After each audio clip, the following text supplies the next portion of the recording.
Bismillahirrahmanirrahim.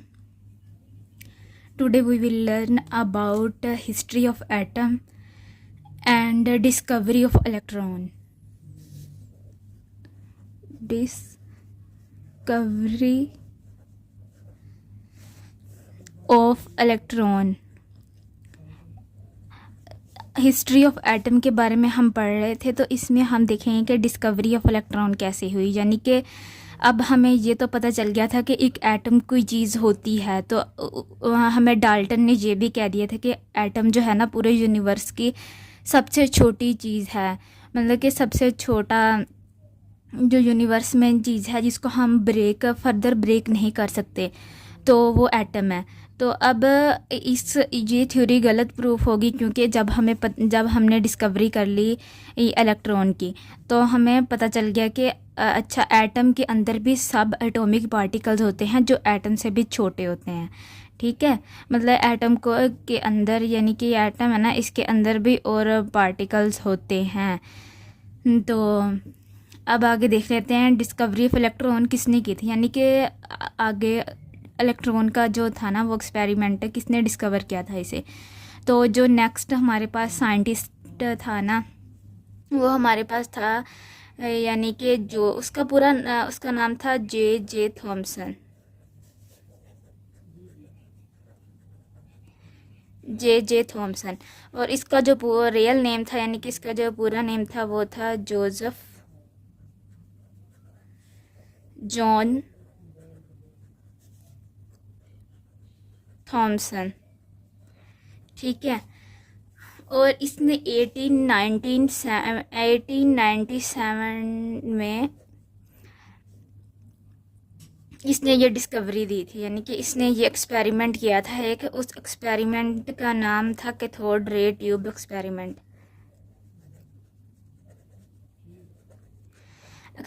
इसने एक experiment किया जिसका नाम है cathode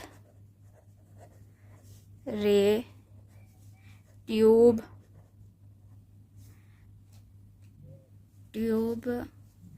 cathode ray tube experiment इसका नाम था। ठीक है, तो इस एक्सपेरिमेंट से हमने क्या डिस्कवर कर लिया था, जे थॉमसन ने डिस्कवर किया इलेक्ट्रॉन।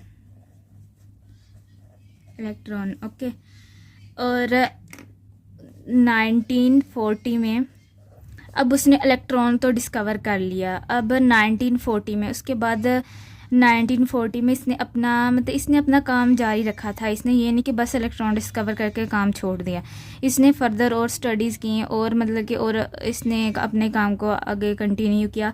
तो इसने 1940 में एक और मॉडल दिया, उसका नाम था प्लम पुडिंग मॉडल। ठीक है, पहले इसने ये एक्सपेरिमेंट किया कैथोड रे का एक्सपेरिमेंट, जिससे उसने बताया कि इलेक्ट्रॉन होता है एटम के अंदर। फिर उसने एक और मॉडल दिया, उसने कहा कि प्लम पुडिंग मॉडल होता है, जिसमें उसने बताया कि जो इलेक्ट्रॉन होता है ना, उसने बताया कि इलेक्ट्रॉन होता है और जो हमारे पास एटम होता है ना, जो एटम होता है, वो एटम जो होता है ना वो एक टीनी सॉलिड स्फीयर होता है। यानी कि वो स्फेरिकल होगा, ठीक है, स्फेरिकल होगा एटम, और उसके अंदर कहता है कि पॉजिटिव क्लाउड होगा,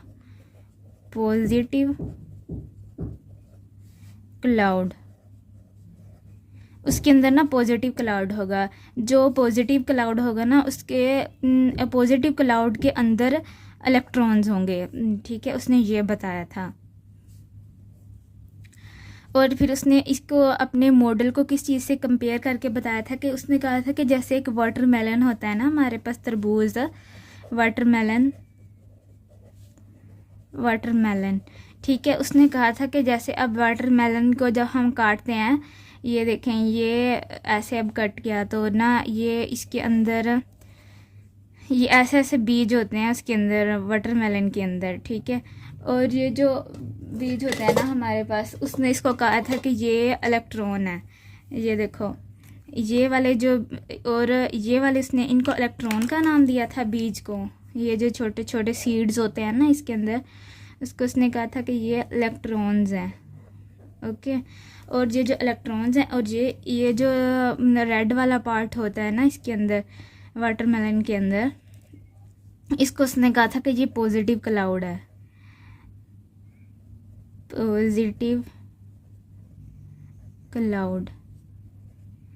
ओके, इसको इसने कहा था कि ये पॉजिटिव क्लाउड है। इस तरह से इसने अपने एक्सपेरिमेंट को जो इसने यानी कि जो इसने मॉडल दिया था उसको इसने किससे कंपेयर कर दिया था, इसने वाटरमेलन से, यानी कि और इसने एक और बात भी की थी, प्लम मतलब पुडिंग क्या होता है, हमारे पास एक मीठी चीज़ होती है, लाइक हम ना कोई कुकी ले लेते हैं या कोई केक ले लेते हैं, केक ऐसे चलें ये ऐसे समझ लीजिए केक है, तो ना इसके अंदर जैसे ये चॉकलेट केक है तो कुछ ना जैसे चॉकलेट चिप होते हैं ना, मतलब कि उसके अंदर ऐसे ब्लैक कलर के। तो उसने ये कहा था कि ये जो ब्लैक चिप होंगे ना, चॉकलेट चिप, तो उसने कहा था कि जैसे अगर फ़र्ज़ करें कि जैसे आपके पास कोई भी केक है या कोई भी मीठी केक है, तो उसमें ना उसके अंदर आप डालते हैं गिरी मेवे और किशमिश वगैरह, तो वो जो किशमिश वगैरह होंगे ना, गिरी और मेवे, वो हमारे पास इलेक्ट्रॉन होंगे। और जिस चीज़ के अंदर वो डले हुए हैं, यानी कि जो भी हमारे पास केक का स्फीयर है, आउटर स्फीयर, तो वो हमारे पास होगा पॉजिटिव क्लाउड होगा। ओके, अब ये हमारे पास इलेक्ट्रॉन है और ये वाला इसका पॉजिटिव क्लाउड है। ओके, पॉजिटिव क्लाउड है। और जब लेकिन इसने ये मॉडल पेश किया, लेकिन इसने हमें ये बताया कि इसके अंदर इलेक्ट्रॉन होता है पॉजिटिव, मतलब कि वो पॉजिटिव क्लाउड होता है जिसमें इलेक्ट्रॉन प्रेजेंट होते हैं। इसने हमें ये कुछ बताया। फिर ना ये इसके फेलियर पता कहाँ पे हुआ, इसका फेलियर ऐसे हुआ कि फेलियर इसका ऐसे हुआ कि इसने कहा था कि जैसे ये इलेक्ट्रॉन्स हैं ना, ये पॉजिटिव क्लाउड है। वो किसी ने कहा क्वेश्चन आया कि जो पॉजिटिव क्लाउड है ना, पॉजिटिव क्लाउड, उसके अंदर इलेक्ट्रॉन्स जो हैं वो उनको जो ये वाला पॉजिटिव क्लाउड उन इलेक्ट्रॉन्स को कैसे स्टेबल रख सकता है एक जगह पे, मतलब कि एक प्लेस पे वो कैसे स्टेबल रख रहा है उनको। तो यानी कि जो क्लाउड था ना उसमें, पॉजिटिव क्लाउड में इलेक्ट्रॉन्स कैसे स्टेबल थे, इलेक्ट्रॉन्स हाउ स्टेबल, मतलब कि कैसे स्टेबल थे वो। तो ये इस बात को वो एक्सप्लेन नहीं कर पाया था कि ये कैसे स्टेबल रह रहे हैं इसके अंदर। ओके, नेक्स्ट उसने एक और उसने ये उसने ना एजम्पशन की थी कि जो क्लाउड होता है ना वो पॉजिटिव क्लाउड जो होता है ना वो positively sphere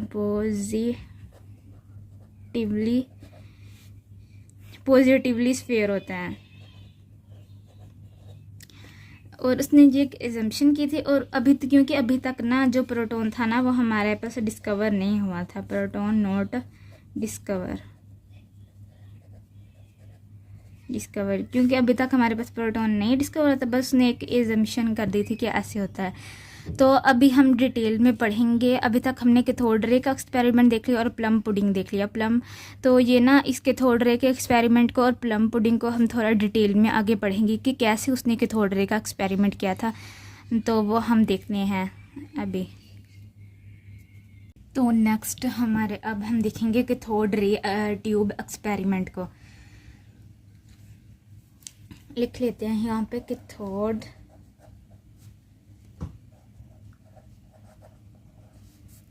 raise tube experiment.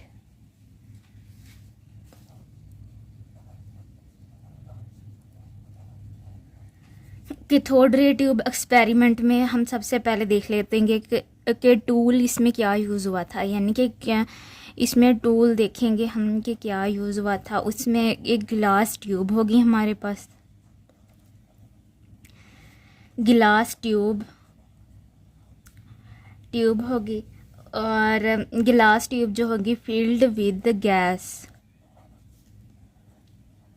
Gas means कि उसके अंदर कोई एयर होगी या फिर वेपर्स वाला होगा ना, तो इस तरह से यानी कि कोई भी इसके अंदर गैस होगी। Glass tube filled with gas and उसके साथ होगा एक वैक्यूम पंप होगा, वैक्यूम पंप के साथ और होता है बैटरी होती है। अब हम इसके डायग्राम बना के देख लेते हैं एक बार।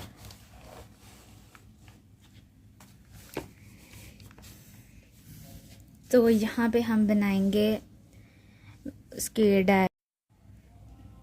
तो यहाँ पर हम डिस्चार्ज ट्यूब के डायग्राम बना लेते हैं।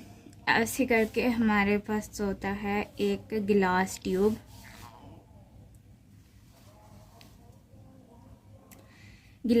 होती है यहाँ पे, इसे हम कहेंगे गिलास ट्यूब। और गिलास ट्यूब के यहाँ पे लगे होते हैं इलेक्ट्रोड, टू इलेक्ट्रोड लगे होते हैं। जो टूल्स होगा ना हमारे पास, उसमें एक और चीज़ भी होती है इलेक्ट्रोड्स। इलेक्ट्रोड्स का क्या काम, इलेक्ट्रोड्स क्या होते हैं, मतलब कि एक ऐसे करके हमारे पास प्लेट होगी ना, ऐसे एक इलेक्ट्रोड होगा, उस पर पॉजिटिव चार्ज होगा और एक पे होगा नेगेटिव चार्ज। तो ये वाले जो होंगे ना, ये हमारे पास इलेक्ट्रोड्स होंगे, ठीक है। और यहाँ पे 2 इलेक्ट्रोड्स लगे हुए हैं। तो ये जो 2 इलेक्ट्रोड्स लगे होते हैं ना, इस पे यहाँ पे हमारे पास नेगेटिव चार्ज होगा और इस इलेक्ट्रोड पे पॉजिटिव चार्ज होगा, ठीक है। इस इलेक्ट्रोड को हम कहेंगे कैथोड, नेगेटिव चार्ज वाला, और इसको हम कहेंगे एनोड, पॉजिटिव चार्ज वाला, ठीक है। अब यहाँ पे इधर ना वैक्यूम पंप लगा होता है, vacuum pump. Okay, vacuum pump का काम क्या होता है? वैक्यूम पंप का काम होता है गैस के प्रेशर को, गैस का जो प्रेशर होता है ना, गैस के प्रेशर को एडजस्ट करना, यानी कि कम करना गैस के प्रेशर को। यहाँ पे इसका काम ये होगा कि ये गैस के प्रेशर को कम करेगा। ओके, और इसके साथ और क्या लगा होता है? एक बैटरी लगी होती है, यहाँ पे। और ये जो बैटरी होती है ना, इसमें हमारे पास वोल्टेज अप्लाई होगा। यहाँ पे वोल्टेज कितने का अप्लाई होगा? 5000 से 10,000 तक, 10,000 वोल्ट तक। और अगर प्रेशर की बात की जाए तो यहाँ पे प्रेशर कितना अप्लाई होगा? तो जैसे कि यहाँ पे प्रेशर कम ही रखना होता है, यहाँ पे प्रेशर कम रखना होता है, यानी कि हम 10⁻³ mm मरकरी तक प्रेशर इसका कम रखेंगे। ओके, और जब भी एक्सपेरिमेंट किया उन्होंने, वोल्टेज प्रेशर अप्लाई किया और वो उस दिन उन्होंने कुछ वो इलेक्ट्रिसिटी अप्लाई की ना, या इलेक्ट्रिक फील्ड अप्लाई की, तो उन्होंने देखा कि यहाँ पे से ना, यहाँ से कुछ रेज़ हैं, जो ना कुछ रेज़ हैं इसके अंदर से जो कि मूव कर रही हैं यहाँ पे ऐसे, ठीक है, जो मूव कर रही हैं हमारे पास। तो उन्होंने जब ये रेज देखी कि यहाँ पे कोई चीज़ है जो कि मूव कर रही है और हमारे पास ना वो करंट प्रोड्यूस कर रही हैं, यानी कि एमीटर लगा होता है यहाँ पे, जिससे हमें पता चलता है कि एमीटर लगा होता है, जिससे पता चलता है कि यहाँ पे कोई मतलब कि डिफ्लेक्शन हो रही है या कोई पार्टिकल्स की मूवमेंट हो रही है, जिसकी वजह से वो करंट प्रोड्यूस हो रहा है। तो ठीक है, यहाँ से उन्होंने फिर उन्होंने देखा कि अब उन्हें ये तो पता चल गया कि यहाँ पे कोई चीज़ मूव कर रही है, कोई पार्टिकल है यहाँ पे जो इसमें मूव कर रहे हैं, लेकिन उन्हें ये नहीं पता चल रहा था कि ये कैथोड से एनोड की तरफ आ रहे हैं कि एनोड से कैथोड की तरफ जा रहे हैं, यहाँ से यहाँ की तरफ जा रहे हैं कि यहाँ से इधर आ रहे हैं। तो उन्होंने फिर एक और उन्होंने क्या किया कि यहाँ पे फ्लोरोसेंट एक लगा दी स्क्रीन, यहाँ पे ना फ्लोरोसेंट स्क्रीन लगा दी उन्होंने ऐसे। इसे अब हम क्या कहेंगे, फ्लोरोसेंट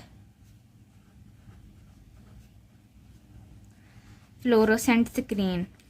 अब फ्लोरोसेंट स्क्रीन पे जब यहाँ इसके अंदर एक छोटा सा होल भी कर दिया उन्होंने ना, तो जब यहाँ से कैथोड से रेज आई इस होल से गुजरी और जब फ्लोरोसेंट स्क्रीन से उन्होंने कोलाइड किया यानी कि वो टकराएं, तो यहाँ पर फ्लोरोसेंट स्क्रीन पे हमें क्या मिला, ग्लो।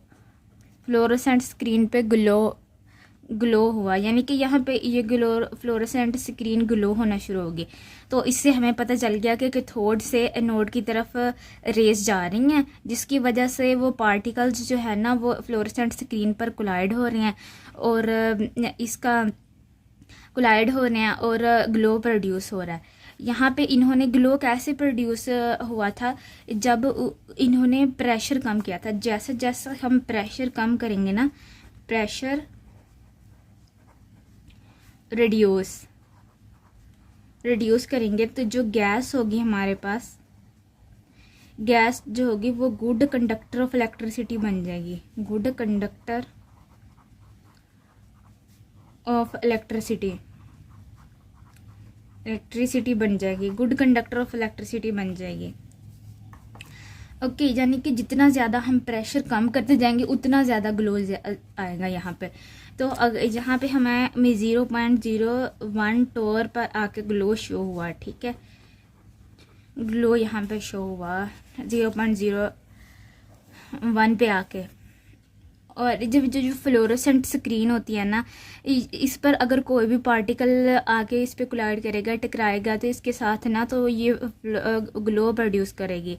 तो उन्होंने क्या किया था कि यहाँ पे आके ना पहले उन्होंने कैथोड से एनोड की तरफ देखा, एनोड की तरफ यहाँ पे लगा के देखा कि यहाँ पे ग्लो प्रोड्यूस हो, फ्लोरोसेंट स्क्रीन लगाई तो वो यहाँ से गुजरी, रेज यहाँ से गुजरी और इस पर टकराएंगे, यहाँ पे ग्लो प्रोड्यूस हो गया। और यही फ्लोरोसेंट स्क्रीन ना उन्होंने यहाँ पे लगाई, यहाँ पे जब लगाई इसमें होल किया तो लेकिन रेज तो यहाँ से यहाँ की तरफ जा रही थी ना, इधर से तो कोई रेज नहीं आ रही थी, तो यहाँ पे कोई भी ग्लो प्रोड्यूस नहीं हुआ। तो इस तरह से उन्हें पता चल गया कि जो रेज है ना वो कैथोड से एनोड की तरफ जा रही हैं, यानी नेगेटिव से पॉजिटिव की तरफ जा रही हैं। और ये भी पता देखो, अब यहाँ पे पॉजिटिव चार्ज है, पॉजिटिव है, और पॉजिटिव ही नेगेटिव को अपनी तरफ अट्रैक्ट कर रहा था। ये वाला जो है ना पॉजिटिव, ये नेगेटिव को खींच रहा था अपनी तरफ। तो इस तरह से यहाँ पे जो भी इसके उन्हें पता चला कि जो भी इसके अंदर पार्टिकल है ना उस पर नेगेटिव चार्ज है, जो भी पार्टिकल है, जो भी चीज़ है उस के अंदर क्या है, नेगेटिव चार्ज है। और नेक्स्ट हम इसकी कुछ प्रॉपर्टीज़ देखेंगे कि कैसे इलेक्ट्रॉन की कैथोड रेज की प्रॉपर्टीज़ को देखेंगे, जिससे हमें पता चलता है कि ये इलेक्ट्रॉन है, यानी कि उसके ऊपर नेगेटिव चार्ज है। Properties of cathode raise. अब सबसे पहले इसकी प्रॉपर्टी ये हो गई कि ये नेगेटिवली चार्ज होगी, नेगेटिवली चार्ज्ड, ठीक है। अब हमें वो कैसे पता चला था, क्योंकि हमने यहाँ पे फ्लोरोसेंट स्क्रीन लगाई थी, जिससे हमें पता चला कि जो भी इसके अंदर पार्टिकल है ना वो नेगेटिवली चार्ज है, यानी कि ये कैथोड रे जो है वो नेगेटिवली चार्ज है। और नेक्स्ट हमारे पास होगा कि ये दे travel in straight line, they travel in straight line. अब ये हमें कैसे पता चलेगा कि ये ट्रैवल कर रही है स्ट्रेट लाइन में।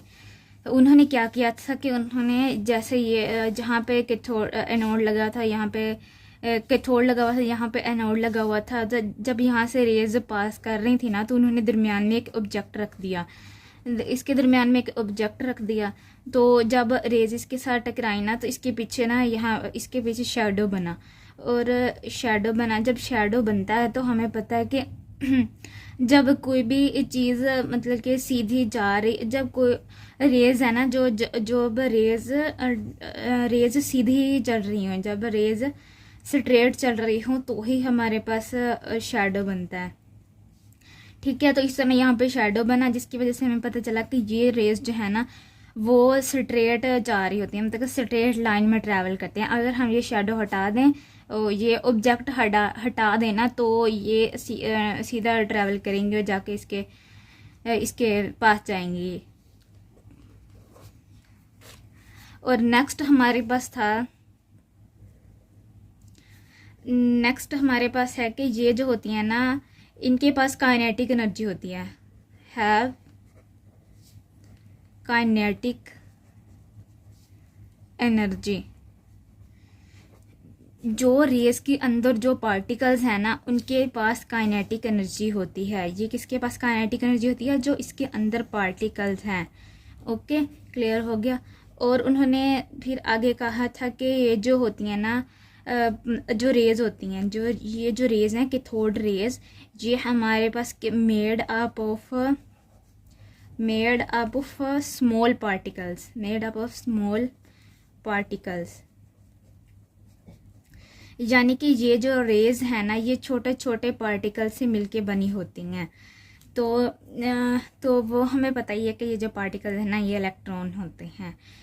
ठीक है। और इसने नेक्स्ट कहा था कि जो रेज होती हैं ना, रेज जब ट्रैवल कर रही होती हैं, rays deflected towards positive plate, towards positive plate by applying, नहीं मतलब कि हम इसमें इन इलेक्ट्रिक फील्ड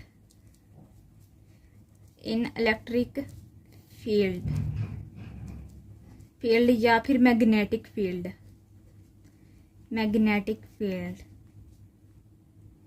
यानी कि ये देखो, ये है ना हमारे पास, ये है उन्होंने ये कहा है कि ये जो मेरा हैंड है ना, ये हमारे पास कैथोड है, और ये वाला जो है ये एनोड है। तो इसके ऊपर पॉजिटिव चार्ज है और इसके ऊपर नेगेटिव चार्ज है। जब जो रेज आ रही है वो यहाँ से आ रही है, सामने सीधी जा रही है, तो जब उसके इलेक्ट्रिक फील्ड हमने अप्लाई की, तो जो सीधी जाने वाली, जो इस तरफ से रेज जा रही थी ना, जिसने सीधी जाना था, वो इस हैंड में मेरे पे ना पॉजिटिव चार्ज है ना, क्योंकि ये कैथोड है। तो वो नेगेटिव, जो ये वाला नेगेटिव है, नेगेटिव रेज जो आ रही है वो चली जाएगी पॉजिटिव की तरफ, यानी कि वो इसकी तरफ डिफ्लेक्ट हो जाएगी। तो इस तरह से जब इसकी तरफ डिफ्लेक्ट हो जाएगी, अगर हम, क्योंकि हमने इलेक्ट्रिक फील्ड अप्लाई की थी और उसकी वजह से यहाँ पे कैथोड पॉजिटिव चार्ज था, तो वो पॉजिटिव की तरफ ही नेगेटिव डिफ्लेक्ट होगा ना, नेगेटिव आएगा और इसकी तरफ डिफ्लेक्ट हो जाएगा। अगर मैग्नेटिक फील्ड अप्लाई करेंगे तो भी सेम ऐसे होगा कि वो कैथोड की तरफ डिफ्लेक्ट हो जाएगा। ओके, ये वाला पॉइंट समझ आ गया कि कैसे वो डिफ्लेक्ट होती है इलेक्ट्रिक फील्ड अप्लाई करने से और मैग्नेटिक फील्ड अप्लाई करने से। ओके, अगर इलेक्ट्रिक फील्ड अप्लाई नहीं करेंगे तो वो डिफ्लेक्ट ही नहीं होगी। इलेक्ट्रिसिटी की वजह से वोल्टेज अप्लाई की थी हमने, बैटरी करंट दिया था तो ही यहाँ से यहाँ प्रोसेस हुआ ना। जब करंट ही नहीं देंगे, कोई प्रेशर ही नहीं होगा, तो फिर क्या होगा।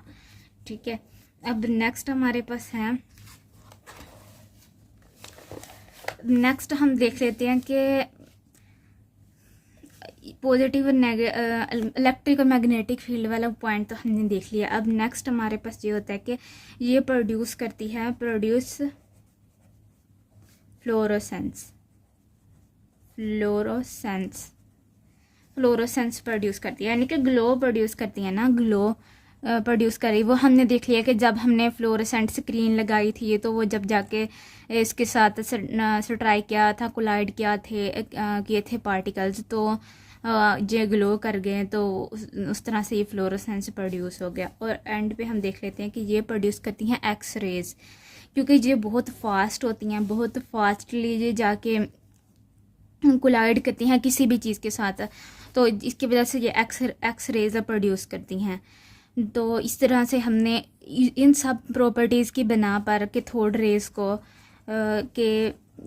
रेज को हमने क्या कहा कि ये हमारे पास कैथोड रेज क्या होती हैं, क्योंकि इस पर नेगेटिव चार्ज होता है, सब कुछ होता है।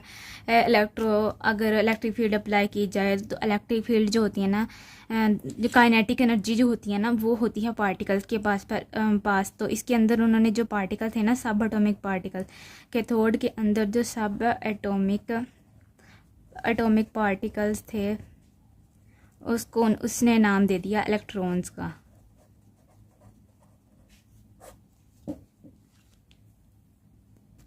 तो अब हम नेक्स्ट देखते हैं कि यहाँ पे ना गैस को चेंज करेंगे अगर हम ग्लास ट्यूब में, जो ऐसे बना हुआ था, यहाँ पे इलेक्ट्रोड लगे हुए थे, ठीक है। अगर हम इसमें गैस को चेंज करेंगे तो हमारे पास कोई चेंजेस तो नहीं आएंगे, और अगर इस इलेक्ट्रोड्स को चेंज करेंगे तो हमारे पास कोई चेंजेस तो नहीं आएंगी। तो इस बात को हम देखेंगे। हम यहाँ पे लिख लेते हैं ऑन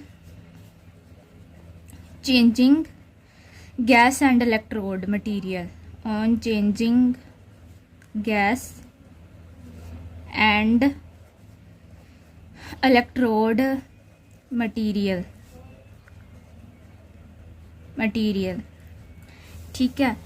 अब हमारे पास हमने यहाँ पे जो गैस यूज़ की थी ना, यहाँ पे ये जो गैस यूज़ की थी इसको हमने चेंज कर दिया, इस गैस को चेंज कर दिया।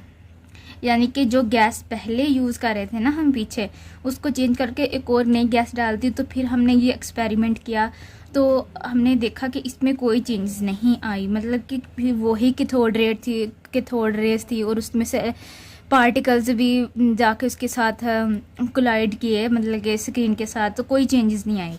गैस को चेंज करने से भी नो चेंज, मतलब कि कोई चेंज नहीं है, सेम वही रिजल्ट आया जो पहले हमारे पास आ रहा था। कैथोड रेज जा रही थी और स्ट्राइक कर रही थी कोई। और जब इलेक्ट्रोड मटेरियल जो था ना, ये जो इलेक्ट्रोड मटेरियल को जब हमने चेंज किया तो हमने देखा कि यहाँ पे अगर कैथोड था, यहाँ पे कैथोड लगा हुआ था, यहाँ पे एनोड लगा हुआ था, ये इलेक्ट्रोड मटेरियल है। जब इन दोनों की जगह पे कोई और मटेरियल लगा दिया गया, यानी कि उस पर भी पॉजिटिव और नेगेटिव चार्ज था, लेकिन मतलब कि यहाँ पे किसी और मटेरियल को, इलेक्ट्रोड मटेरियल को लगा दिया गया, तो हमने देखा तो भी कोई चेंजेस नहीं आए इसमें, ठीक है। उसने देखा कि इन दोनों गैस और इलेक्ट्रोड मटेरियल को चेंज करने की वजह से कोई चेंजेस नहीं आए। तो इससे हमें पता चलता है कि जो हमारे पास ये था ना, रेज जो थी वो उसमें ना वो हर चीज़ में होती हैं। जैसे कि जो एटम होता है ना, हर एटम, वो इन एवरी एटम, वो हर एटम में वो रेज हैं, और उनमें जो रेज के अंदर जो पार्टिकल्स हैं ना, वो हर एटम के अंदर होते हैं। तो इस तरह से हमें ये पता चला। और एक और बात पता चली कि ये जो है ना रेज हैं, कैथोड रेज, ये डिपेंड नहीं करती मटेरियल पर, ठीक है। ये मटेरियल पर डिपेंड नहीं करती जो कि इसमें प्रेजेंट हैं एटम में। तो जो एटम में जो रेज हैं या पार्टिकल्स हैं, वो डिपेंड नहीं करते मटेरियल पर, not depend on material, not depend on material पर डिपेंड नहीं करते। और हमें एक और बात पता चलती कि हर एटम के अंदर ये पार्टिकल्स होते हैं, यानी कि हर एटम के अंदर क्या होते हैं, इलेक्ट्रॉन्स, चाहे वो कोई सा भी एटम हो। और एक और बात है कि ये जो होते हैं ना इलेक्ट्रॉन्स, ये उनको उसने कहा कि ये फंडामेंटल पार्टिकल्स है, उसने कहा कि ये जो इलेक्ट्रॉन्स हैं ये फंडामेंटल पार्टिकल्स हैं। क्या? इलेक्ट्रॉन्स, यानी कि ये फंडामेंटल पाए जाते हैं, हर जगह पाए जाते हैं। फंडामेंटल का मतलब हर जगह पाए जाते हैं। और एक और इसने एक बात बताई थी हमें, इसने एक ना मेजरमेंट की थी,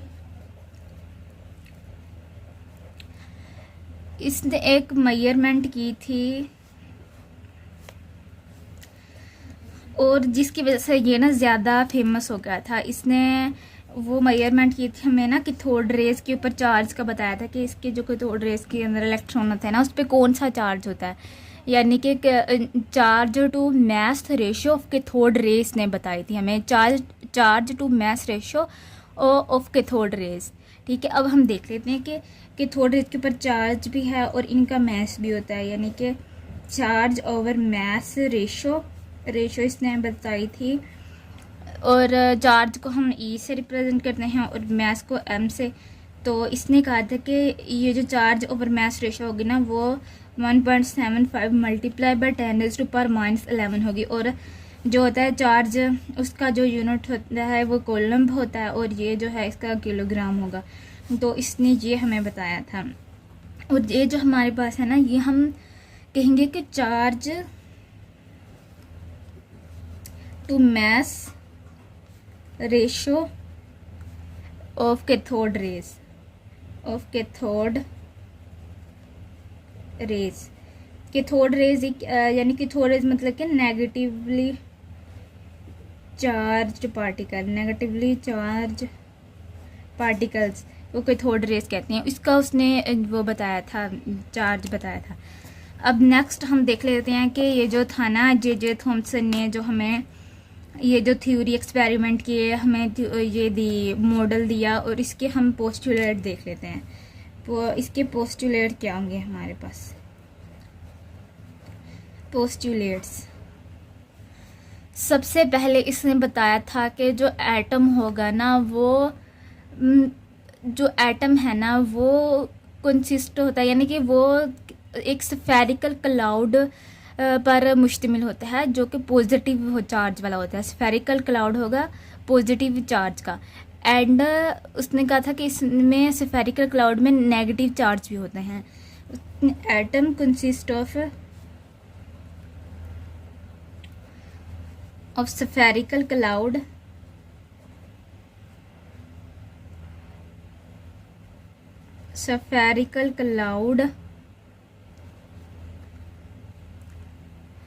of positive charge and negative charge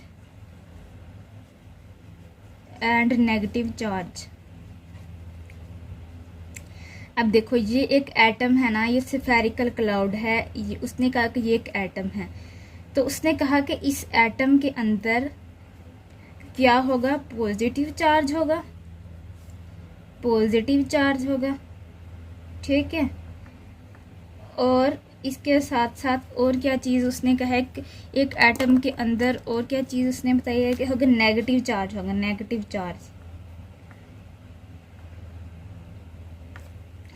charge होगा। ये वाला पॉइंट तो हमें क्लियर हो गया। अब नेक्स्ट पॉइंट हम देख लेते हैं कि उसमें उसने क्या कहा है कि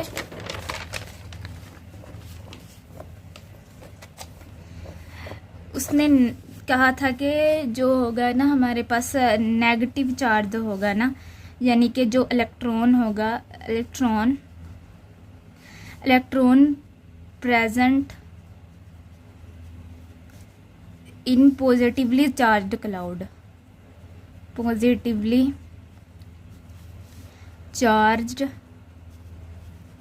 क्लाउड, ठीक है। उसने कहा था कि ये जैसे ये है ना, तो एक हमारे पास एटम है, तो ये पॉजिटिवली चार्ज्ड क्लाउड है इसका ये वाला सारा। तो इसके अंदर हमारे पास इलेक्ट्रॉन्स होते हैं, पॉजिटिवली चार्ज्ड क्लाउड के अंदर होते हैं इलेक्ट्रॉन्स। ये इलेक्ट्रॉन्स हैं ऐसे जैसे उसने वाटरमेलन का बताया था ना, कि ऐसे एक होगा हमारे पास, उसके अंदर जो सीड्स होंगे ना, छोटे छोटे मतलब उसके बीज होंगे, वो इलेक्ट्रॉन होंगे। और ये जो क्लाउड होगा ना इसका, जिसके अंदर वो है, वो पॉजिटिवली चार्ज होगा। इसी तरह वो कह रहा है कि ये ना जो पॉजिटिवली चार्ज क्लाउड के अंदर इलेक्ट्रॉन होते हैं। और उसने कहा था कि ये जो, और उसने थर्ड पॉइंट ये बताया था कि जो एटम होता है ना वो इलेक्ट्रिकली न्यूट्रल, मतलब कि यानी कि उसके ऊपर जो चार्ज होता है ना वो न्यूट्रल होता है, यानी कि इलेक्ट्रिकली न्यूट्रल होता है।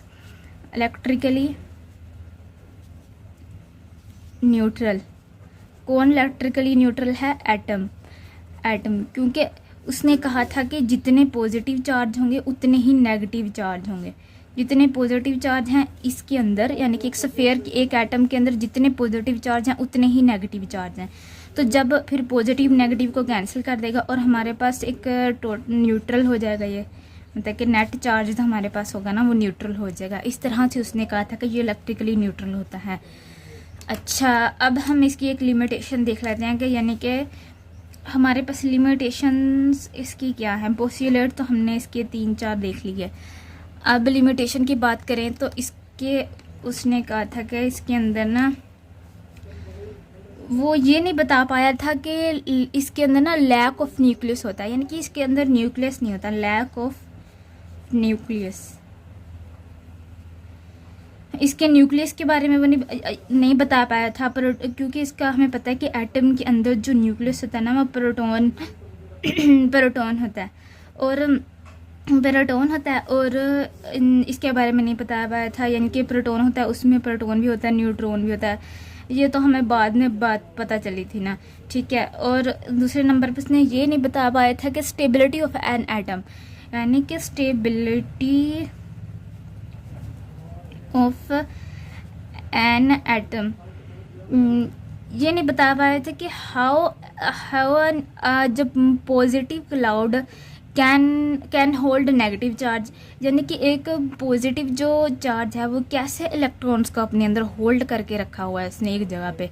तो इस स्टेबिलिटी को वो ना, यानी कि एटम की स्टेबिलिटी को वो नहीं बता पाया था उस अपने इस एक्सपेरिमेंट में थी मॉडल में, ठीक है।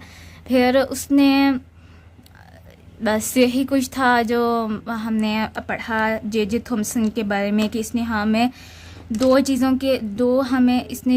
तो इसने कैथोड रे का एक्सपेरिमेंट किया जिससे इसने बताया कि जो होता है ना कैथोड रे के एक्सपेरिमेंट से इसने बताया कि इलेक्ट्रॉन होता है। तो जब उसके बाद इसने प्लम पुडिंग मॉडल दिया जिसने इसने बताया कि एटम का स्ट्रक्चर कैसा होता है। उसने कहा कि ये एक स्फेरिकल होगा, तो स्फेरिकल होगा, उसके अंदर पॉजिटिव चार्ज होंगे, पॉजिटिव क्लाउड होगा और उसके अंदर नेगेटिव चार्ज होगा, जो कि नेगेटिव चार्ज वाले कौन से हैं, इलेक्ट्रॉन होते हैं।